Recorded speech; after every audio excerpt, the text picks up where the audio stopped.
Hey guys, it's your friendly neighborhood doc here, back with another video, and this time for the month of October, we're going to do one that's a little bit spooky, gets a little bit creepy. Here we have the 2008 version of Frankenstein, or Frankenstein, by Mary Wollstonecraft Shelley, with illustrations by Bernie Wrightson, and an introduction by Stephen King. This book was originally published in 1983, with Bernie Wrightson working on the artwork during the late 1970s, post-Swamp Thing. Mary Shelley, of course, the wife of Lord Percy Bysshe Shelley, who was also a poet. And if you don't know the story of Frankenstein, I'll go over that relatively quickly. Lord Shelley and some of his compatriots were all sitting around the house one stormy evening, and they considered themselves writers, de creme, and they wanted to craft a spooky, scary story. Well, they wanted to come up with the scariest thing possible, and Mary Shelley came in and she said, "Can I get in on this?" And I said, yeah, okay, all right, but yeah, sure. So she went ahead and started working on her story, and it turned out to be, hands down, the spookiest story of that entire evening. I don't know that any of the other stories are even of renown, but what you do have is you have all of these excellent Bernie Wrightson illustrations. And I'll get in a little bit closer so you guys can see the detail. But this one is called "I Will Be With You on Your Wedding Night." And it's Frankenstein monster telling Victor Frankenstein, "I will take everything from you. You will not have peace.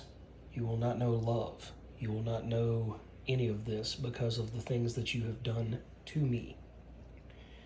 So this book is excellently presented. It's got many more illustrations besides the one that I'm showing you now, but you also get the original novel. You get all of that, and you get 47 illustrations throughout this entire volume. And as you saw just a moment ago, you even get a ribbon so that you can mark what you consider to be your favorite pages as you go through here. Frankenstein is one of the most horrific horror stories of its time and even today, because you can still see in today's world that if people don't heed the story of Victor Frankenstein, if they don't stop with their obsessive, compulsive behaviors, they can lose everything. Whether it be a monster, a true monster that comes and takes them, or whether it be through hubris that they lose everything that they've built. And it's wild to see that even after, 200 years, I would say, or close to 200 years, this story still resonates. It still builds upon not just falsehood, but humanity. You get to see so much more. People get hung up on the horrific aspects of the creature. And that's not what you should get hung up on. It's the horror of Victor Frankenstein himself that really is the punch in the story. You get to see how far a human will go in order to get what he or she wants. And 9 times out of 10, if they are that obsessive about something, about another person, about being famous, something terrible will happen along the way. And this story here is no different. You have Robert Walton writing to his sister at the beginning of the novel, and he's explaining to her that he's on a ship, and he has the same obsessive notions that Frankenstein carries. But Robert Walton, instead of following his folly and his fool's task, instead he turns around in his ship and he says, I'm not going to follow this to my end.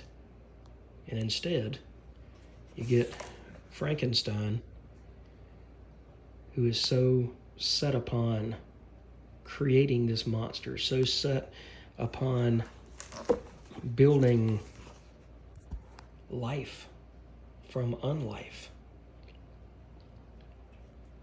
that it eventually causes his absolute downfall.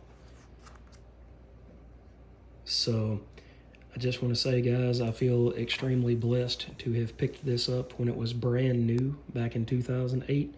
I think you can still get reprints of it from Dark Horse Comics, but I don't think you can go wrong to pick this book up, this or the Dracula book by Roy Thomas and Dick Giordano, on a stormy October evening while you're sitting there having your tea, having your milk, having whatever it is, whatever you fancy in your glass at the end of the night, and you want to read something that's truly spooky.